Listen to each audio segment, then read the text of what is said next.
Good morning বন্ধুরা, কেমন আছো তোমরা? আশা করি ভালো আছো, সুস্থ আছো আর একদম বিন্দাস আছো আমার মতো। সবার প্রথমেই বলি হ্যাপি নিউ ইয়ার। দেখো আজকে ওয়েদারটা একদম কুয়াশায় ভর্তি। এখন প্রায় ওই 6:30 নাগাদ বাজে, কিন্তু দেখো একদম কুয়াশায় ভর্তি চারিদিক এখনো পর্যন্ত।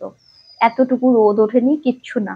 এত ঠান্ডা লাগছিল ঘুম থেকে উঠতে, কিন্তু কি বলবো, কিন্তু উঠতে তো হবেই বলো।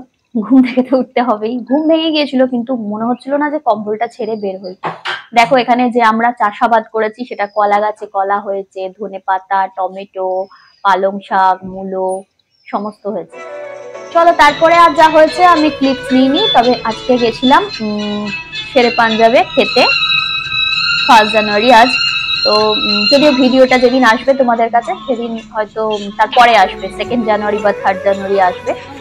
তো আমরা গিয়েছিলাম দুপুরবেলা লাঞ্চ করতে শেরে পাঞ্জাবে। আগেই তোমাদেরকে বলি, পাঞ্জাবি ধাবায় যেটা আলু পরোটাটা শেরে পাঞ্জাবে ভীষণ ভালো করে আলু পরোটাটা। আমার খুব ভালো লাগে। আমি আগেও বহুবার গেছি, কিন্তু তখন তো ভিডিও বানাতাম না, তাই জন্য সেরকম ভাবে কিছু ক্লিপ নেওয়া হয়নি।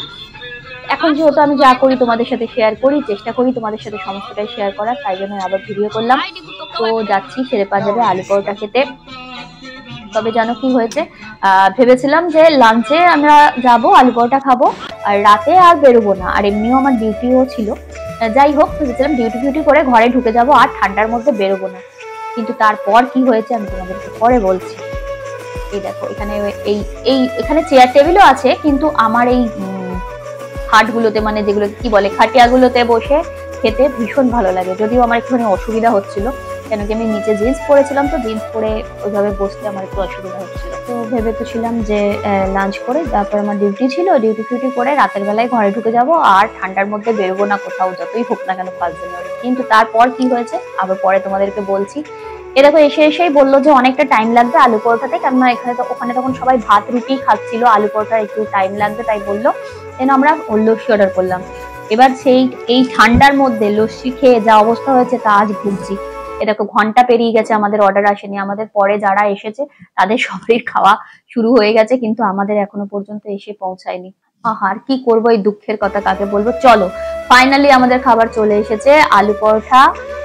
এদের একটা স্পেশাল চিকেনের আইটেম ছিল, এদেরই মানে স্পেশাল আইটেম, স্পেশাল চিকেন বলে। সেটা চিকেনটা খুব দারুণ ছিল। তোমরা যারা বর্তমানে থাকো কখনো ট্রাই করে দেখবে, দারুণ টেস্টি ছিল, দারুণ চিকেন। আর ছিল পালক পনির ছিল।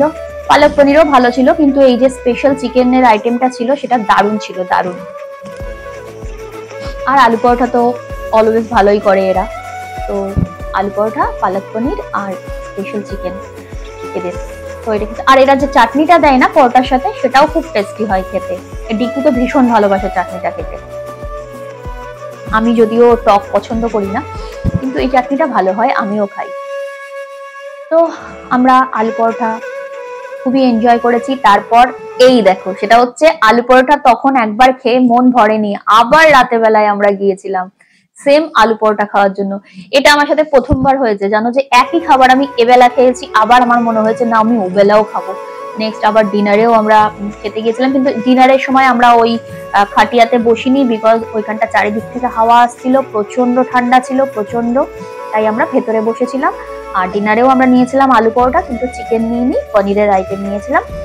ওকে চলো, ভিডিওটা ভালো লাগলে কমেন্ট করো, লাইক করো, শেয়ার করো, আর চ্যানেলটা সাবস্ক্রাইব করে নিও। ওকে টাটা, বাই বাই, আবার দেখা হবে নেক্সট একটা ব্লগে। Tata, love you.